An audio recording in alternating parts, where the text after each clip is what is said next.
Hey everybody, what's up? Startup Survival here, and I am on location to do a knife comparison video.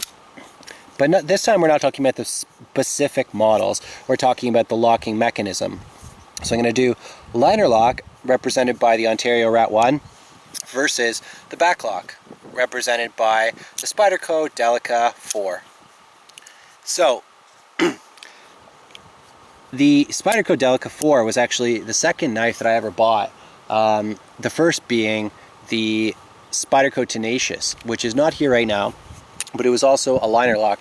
And I think it's fairly comparable to the Rat 1 in some ways. So this is a good representation of a liner lock. And like I said, that was the first locking mechanism that I really kind of got comfortable using.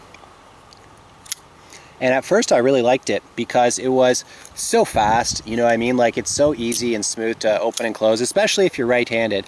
That's an important point I want to make, and I don't want to forget, is that liner locks tend to be recessed and accessible by the right thumb. I think they're designed like specifically for that purpose. And of course, the liner lock itself is on the left side, and the right side is a full liner. So it's definitely intended to be used by right-handed people. You can get it done with your left hand, and I've actually had a bit of practice, so it's not too bad. But it's not intended for a left-handed person, because you push this way and there's nothing there, right? But you can still make it work.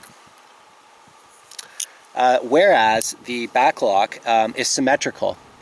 So you have sort of a locking bar going down the back of the knife. Maybe I'll put in a diagram or something like that so it's easier to understand.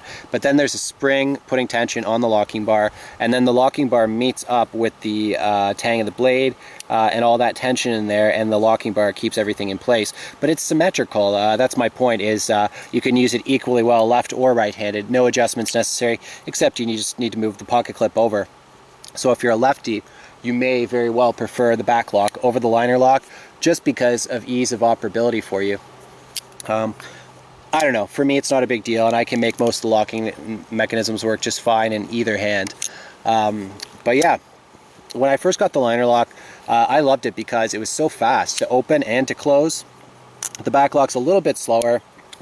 But I don't know, who says you need to be in such a hurry all the time? Like, do you really need to have your knife open super fast? It's certainly nice to have the option, but I don't know, whatever. It doesn't really matter. If you have the right design and you have the right mindset, you don't need to be fast with your knives. So liner lock, of course, for anyone who doesn't know, this knife has stainless steel liners on both sides. One side, the liner is milled out to pop over and create tension and meet with the tang of the knife. So it moves from left to right and keeps the blade from closing, right? What I don't like about the liner lock, though, is you have to put your finger in front of the blade in order to close it. I think inherently that makes it a more dangerous locking mechanism, and the chances of human error are higher with a liner lock. Also, furthermore, there's nothing really holding it in the handle except for like a little recessed ball coming from, I think, one of the liners, and then there's or maybe it's the other way around. Maybe the little ball is on the tang of the knife, and anyways, it finds a little slot to drop into, and that's what keeps the knife in the handle. But it's fairly easy to shake the knife out of the handle, and that can also indicate that the design has bad blade retention if it shakes out too easily. And if that is the case, you may one day reach in your pocket carrying tip up and find that your knife has popped out just a little, and you could do yourself some serious harm with that.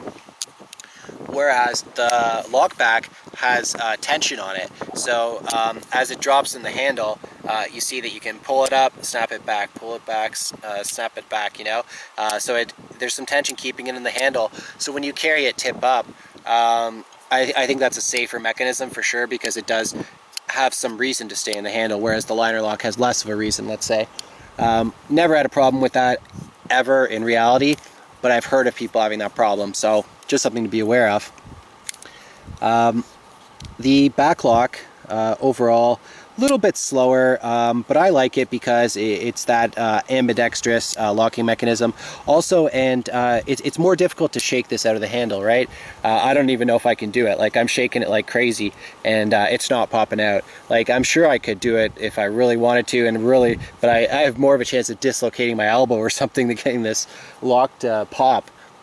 So I think it's a little safer. It's a little better for lefties, but it's slower. That's one thing to talk about, is that, you know, it's got that positive retention in the handle so it doesn't fly open, but you also have to overcome that when you open the knife.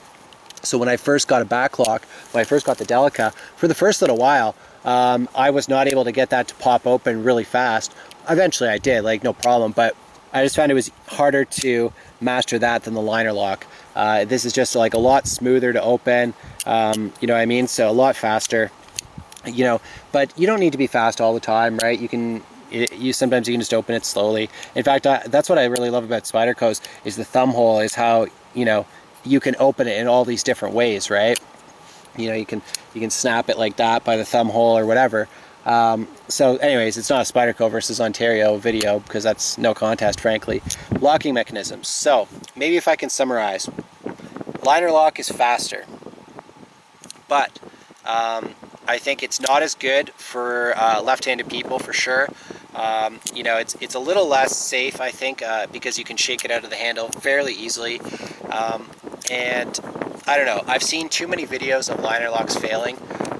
It's not that I don't trust them in normal use, of course I do, but you just Google like liner lock failure, and people are like obsessed with this issue on the internet. If you baton it, if you spine whack it, whatever, that lock will slowly slide over, and either it'll close or the lock will deform and it'll just break. It's very easy to break a liner lock.